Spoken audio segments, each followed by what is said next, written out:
E, portanto, tudo isto traz consequências e, portanto, perante esta situação, houve muitos anarquistas que logo em 36 passam-se para a Espanha e vão ajudar, digamos assim, na FAI, na CNT, na luta. Alguns voltam para Portugal, são presos, outros seguem para outros locais. E, portanto, há aqui um esquecimento. Portanto, os que ficam em Portugal estão condenados à clandestinidade, porque se vêm à superfície como anarquistas, são logo presos. Outros imigram e, obviamente, ao contrário do que se passa em Espanha, onde, enfim, os anarquistas, isto é só, entre aspas, só têm que passar os Pirineus para o outro lado e podem ir fazendo um certo vai-vem com uma atividade, ou bombas, ou passagem de propaganda, e vai-se mantendo alguma estrutura.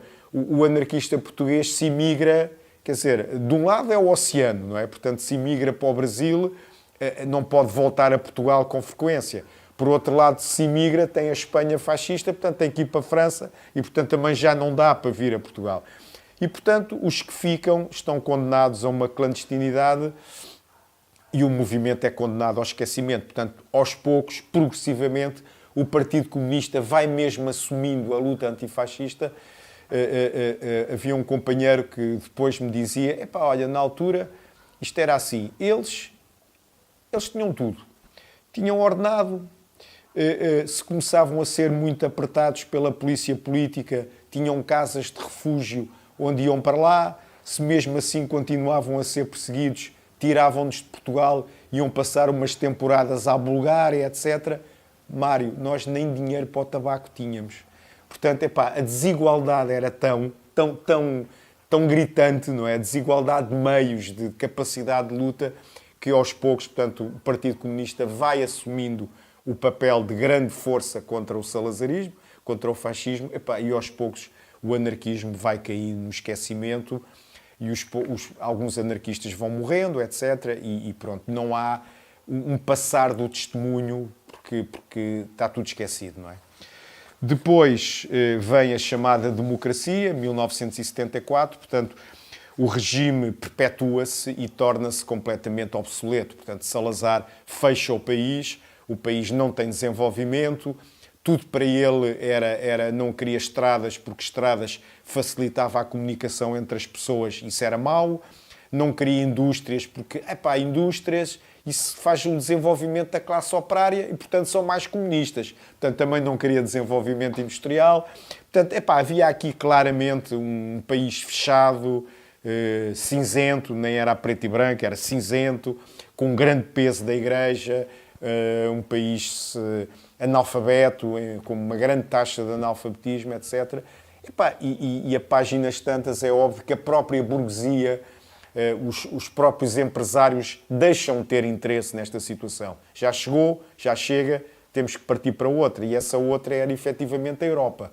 Um relacionamento externo muito mais aberto, a Comunidade Económica Europeia, portanto, na altura chamava-se assim, um alargar de horizontes, uma possibilidade de investirem naquilo que quiserem, porque havia até limitações ao próprio investimento. O Salazar tinha promulgado uma lei que era a lei do condicionamento industrial, que favorecia muito uma certa clique de amigos dele, não é? Ou seja, se já havia alguém que tinha criado uma cimenteira, não podia haver outro grupo ou outro empresário a fazer outra cimenteira. Tinha que fazer outra coisa qualquer. Portanto, havia aqui, logo, a priori, muitas restrições e tinha que haver um bom relacionamento com ele em muitos aspectos.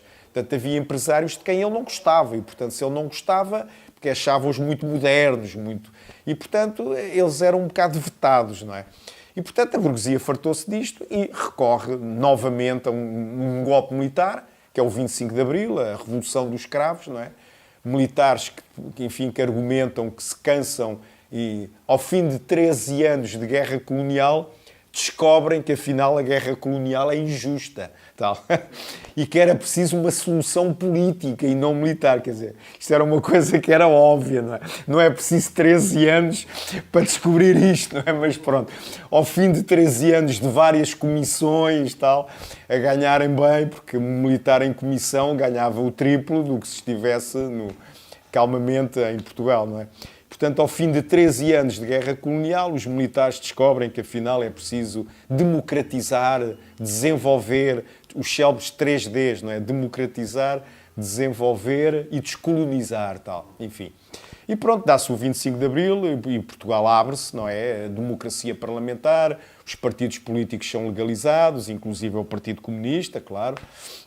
Grupos maoístas, que também já havia na clandestinidade, etc., e torna-se, pronto, há ali um período inicial que as coisas escapam ao controle do Estado, não é? É o abrir da garrafa de champanhe e aquilo está de tal maneira lá que pá! E houve toda uma série de situações claramente libertárias, na sua essência, feitas por pessoas que nunca tinham ouvido falar de Bakunin, que inclusivamente como eu antes, nunca tinham, nem sequer conheciam a palavra anarquismo. E, portanto, ocupações de terras, portanto, Portugal está um bocado dividido, o norte, a norte do Rio Tejo, portanto, a pequena propriedade, etc. A sul do Rio Tejo, a grande propriedade do latifúndio.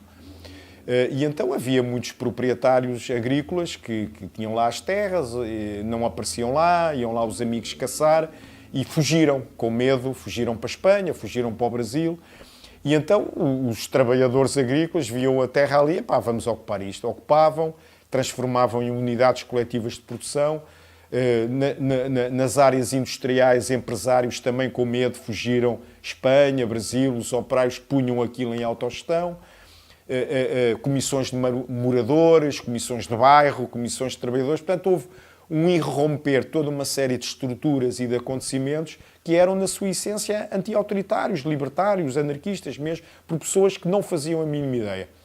Pá, infelizmente, enfim, o movimento anarquista português não tinha estruturas, nem meios humanos, nem mais nada, para tentar aguentar estes movimentos numa perspectiva, e rapidamente, quer o Partido Comunista, quer alguns partidos maoístas, apareceram e começaram a enquadrar estes movimentos e a utilizá-los como correias de transmissão. Foi o caso, por exemplo, das unidades coletivas de produção no Alentejo, terra do latifúndio, que foram pouco tempo depois começaram a ser integradas na máquina de propaganda do Partido Comunista, que reescreve a história. Tem historiadores, uns por convicção, outros pagos, catadupa de livros a reescrever a história do fascismo, onde eles aparecem como os únicos, enfim, os únicos lutadores do fascismo, tudo o resto republicanos, anarquistas, enfim, não prestavam para nada,